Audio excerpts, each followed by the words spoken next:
The world has begun to whisper the name Ainz, but soon, they will speak it in fear. After solidifying his alliance with the Bahrooth Empire, Ainz makes his next move. He begins mobilizing troops, not to invade, but to show the flag. He doesn't want to conquer yet. He wants to send a message. A message so powerful that the very notion of resistance wilts like a flower deprived of sunlight. This is a story of a king whose power is not just in his might, but in how that might is perceived. A king who understands that sometimes the greatest victories are won not on the battlefield, but in the minds of those who stand against him. Ainz, the Sorcerer King, stands at the forefront of the parade, a spectacle designed to be more than a display of force. It's a grand entrance, a silent procession that speaks volumes about the strength and unity of the undead legions. Marching alongside him are some of the most formidable beings in Nazarick, each a testament to the dark power that surges through the great tomb of Nazarick.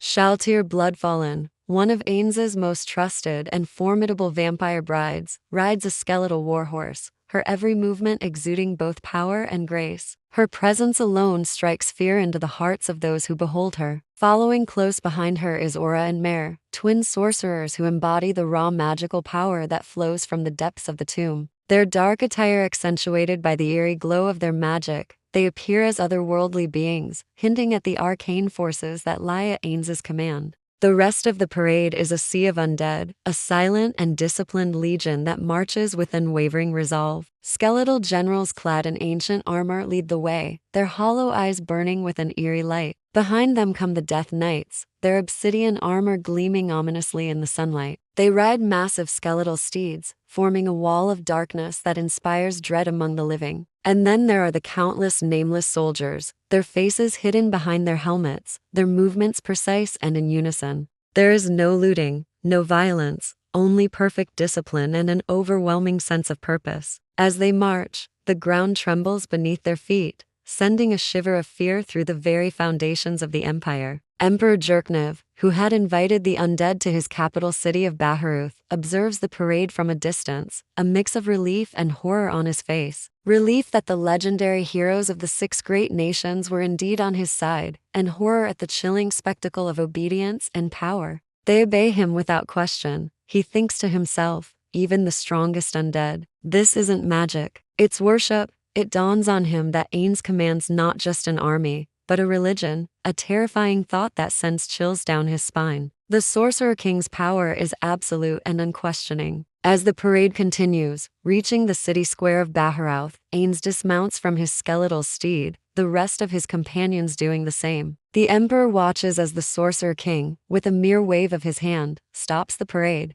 The undead soldiers halt in their tracks, their movements so synchronized it seems almost unnatural. Then, as abruptly as it began, the parade disperses, the soldiers vanishing into thin air, leaving behind an eerie silence that amplifies the fear in everyone's heart. Suddenly, the square is filled with the clanging of metal as the knights of the Empire draw their weapons, surrounding the Sorcerer King and his companions. Jerknev, now realizing the depth of the danger he's faced with, struggles to maintain his composure. With a forced smile, he orders his knights to stand down, knowing that they would be no match for the terrifying beings before him. Jerknev then steps forward, bowing his head slightly. My thanks to the heroes of the 6 great nations. Your aid in this time of need is deeply appreciated. He looks up, meeting Ainz's gaze. I must admit though, I didn't expect such a grand entrance. To be honest, it gave me quite a fright. Ainz, ever composed, returns the Emperor's gaze steadily. I apologize for any fright,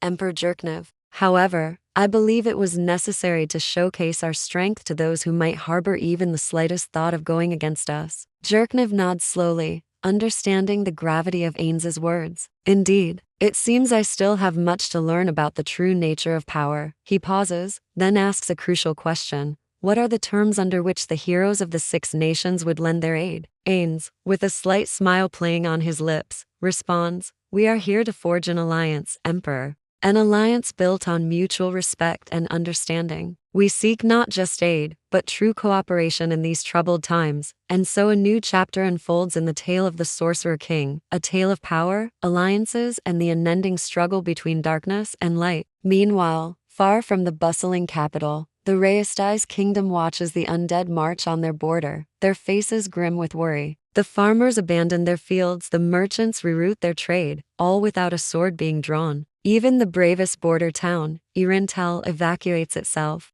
Ainz has sent them packing without even entering the kingdom. The wind carries tales of the undead army to the royal capital, reaching the ears of King Ramposa III. The king sits on his throne, the weight of his kingdom pressing down on him. His advisors stand before him, their faces etched with worry. Undead, you say? The king murmurs, his eyes distant. Even Irintel is evacuating. It seems the rumors are true. The sorcerer king is indeed raising his legions. One of the advisors, a seasoned general, steps forward. My king, we must prepare for defense. The undead are approaching. We cannot risk their incursion into our territory. Ramposa III runs a hand through his beard, his mind racing. How many are there? The reports are all over the place. Some say an army of thousands, others speak of a legion numbering in the tens of thousands. The general hesitates. It is impossible to say with certainty, my king, but it matters not. If even a fraction of these numbers are true, we are doomed. The king rises from his throne, his face grim. Then we have no choice. Sound the alarm. Gather our knights. We ride for the front. As the king prepares to leave, one of the advisors calls out, wait, my king, what of the holy kingdom of Remedios? Ramposa III turns, a cold smile playing on his lips. Let them come. If the undead are a threat, then the church will surely stand against them. Or perhaps they are too busy plotting in the shadows. Either way, let them join this little parade of ours. Back in Nazareth, after a day's journey from Baharuth, Ainz finds himself standing beside Sebastian, watching the distant smoke rising from the evacuated towns. He can't help but wonder aloud, did I overdo it with the military display? Sebas, ever stoic, replies, not at all, my lord. Your brilliance lies in subtle intimidation. Demiurge appears beside them, his voice echoing with amusement. To be honest, my lord, I find it delightful to witness the mortals' crumbling morale. Surely they'll reconsider any plans they had to oppose us.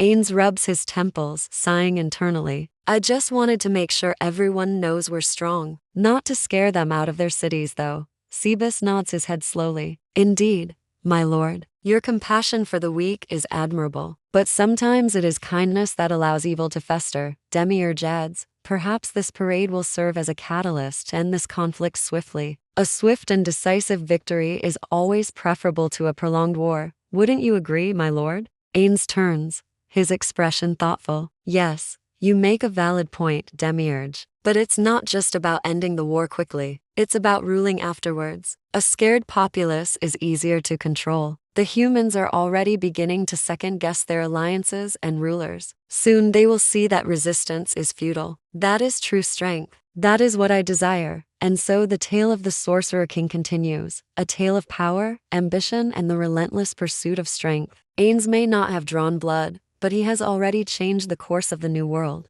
He has made his presence felt, and the world will tremble before him. He is the Sorcerer King, the master of Nazareth, and no force on earth or in the afterlife can stop him. Despite the overwhelming fear he has inspired, Ainz still grapples with the complexities of wielding such power. The very tactics he employs to protect and expand Nazareth often come with a heavy toll on his soul. This internal conflict, this constant battle between his ambitions and his morals is what truly makes him human, or rather what makes him relatable despite his terrifying powers. Because while he may be a supreme ruler, he is also a man who walks the tightrope between darkness and light, forever struggling to define his place in a world he has conquered. So what do you think? How do you think Ainz's grand entrance went? Let me know in the comments below. Thanks for watching.